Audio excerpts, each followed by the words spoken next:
বন্ধুরা, আশা করি তোমরা সবাই ভালো আছো। আমরাও ভালো আছি। দেবীর রান্নাঘর থেকে আজকে একটা রেসিপি নিয়ে এসেছি। দেখো, আমি আরও দুবার ছেড়েছি এঁচোড়। আজকে আমি এঁচোড় ঠিক বাঁধাকপির মতন ঘন্ট করব।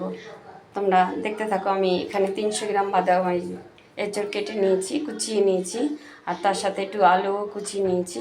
নিয়ে আমি একটু নুন হলুদ দিয়ে গরম জলে দিয়ে নামিয়ে নিয়েছি। এবার আমি কড়াই বসিয়ে দিয়েছি। এবার কড়াইতে আমি তেল দিয়ে দেবো। দুটো তেজপাতা দিয়ে দেবো।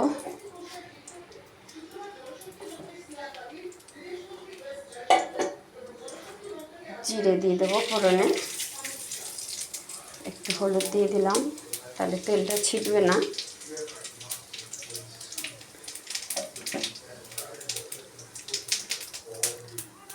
এবার আমি এগুলো সব দিয়ে দেবো। আমি একবারেই বসাবো, তোমরা চাইলে ভেজে আলাদাভাবে বসাতে পারো। আমি ভালো মতন এটাকে ধরে ভেজে নেবো, মিনিট 3-4 মতন ভেজে নেবো। নুন দিয়ে দিলাম স্বাদ অনুযায়ী। নুনটা দিলে ভাজাটা ভালো হবে। ভাজা হয়ে গেছে।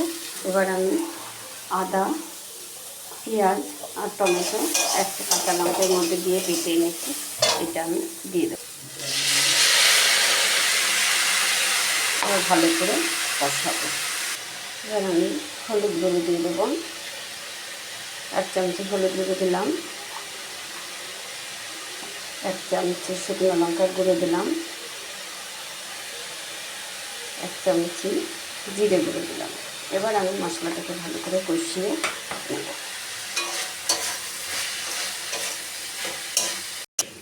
আমার কষানো হয়ে গেছে। এবার একটু জল দিয়ে আমি ঢাকা দিয়ে দেবো। এটা খুব সুন্দর লাগে, রাত্রিরে রুটি দিয়ে খাওয়ার খুব ভালো লাগে। একটু মিষ্টি বেশি দিতে হয়, দিলে তাহলে মিষ্টি মিষ্টি ঝাল ঝাল খুব ভালো লাগে খেতে। তোমরা করে খেয়ে দেখো, আশা করি খুব ভালো লাগে। একবার এরকম আমার মতন করে খেয়ে দেখো, খুব ভালো লাগে খেতে। এবার আমি ঢাকা দিয়ে দেবো, একটু সেদ্ধ হবে, ঢাকা দিয়ে দেবো। এবার আমি ঘি, গরম মশলা দিয়ে দেবো। আমি গরম মশলা দিয়ে দিলাম। এবার ঘি দিয়ে দেবো।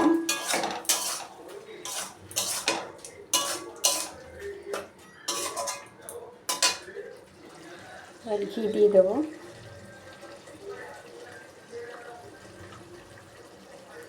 আমি 1 চামচ মতন ঘি দিলাম। তোমরা চাইলে আরও বেশি দিতে পারো।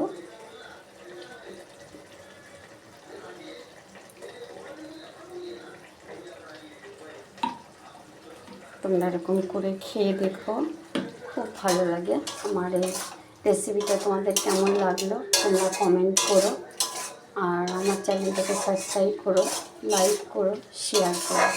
আজকে এখানেই রাখছি।